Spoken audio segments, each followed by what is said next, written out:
Samuel Etienne, 6h30, 9h sur Europe 1. Il est 8h55.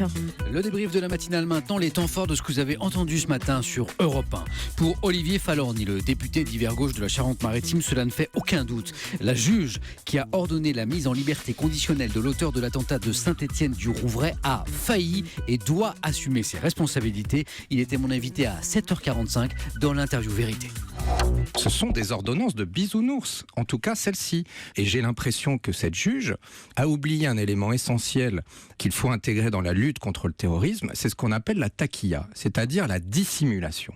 La dissimulation, j'ai été amené à rencontrer d'ailleurs des terroristes incarcérés à Fresnes dans l'unité dédiée. Si on n'a pas ça en tête, on leur donnerait le bon Dieu sans confession, Le terroriste si en j'ose question dire. a dit à la juge qu'il avait des projets d'avenir. Il l'a berné. Vous voulez que cette juge soit sanctionnée ? En tout cas, qu'elle rende des comptes devant l'autorité judiciaire.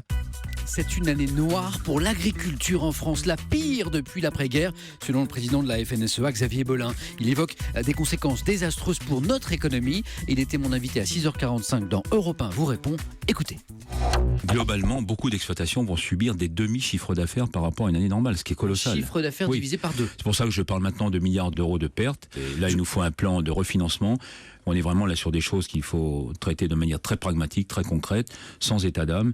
Mais il y a un enjeu majeur. On commence maintenant à parler d'un impact sur la croissance et sur le PIB français, tellement la situation est importante et grave.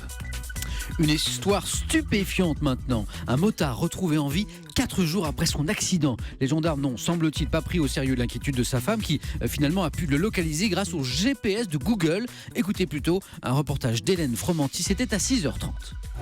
Mon beau-frère cherchait sur Internet la dernière localisation du téléphone, mais très précisément. Le beau-frère se connecte sur le compte d'Éric et s'aperçoit que son téléphone n'est pas si loin que ça, à quelques kilomètres en voiture à peine de sa maison. Moi, j'ai suivi les traces dans l'herbe et puis dans le champ de blé. Par contre, un beau-frère qui était derrière, et je l'ai entendu crier, il y a la moto, il est là. Éric est bien vivant, épuisé. En revanche, il n'a aucun souvenir de ce qui a pu se passer pendant 4 jours au beau milieu d'un champ.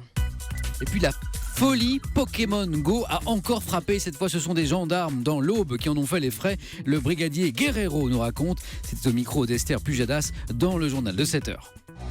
Ils ont aperçu un Pokémon qui était présent dans la cour de la gendarmerie de Saint-Hilaire. Et 2 d'entre eux ont escaladé le mur de clôture de la brigade pour aller interpeller, si je puis dire comme ça, leur Pokémon. Je pense qu'ils ne se sont pas rendus compte qu'ils venaient de pénétrer dans une enceinte militaire.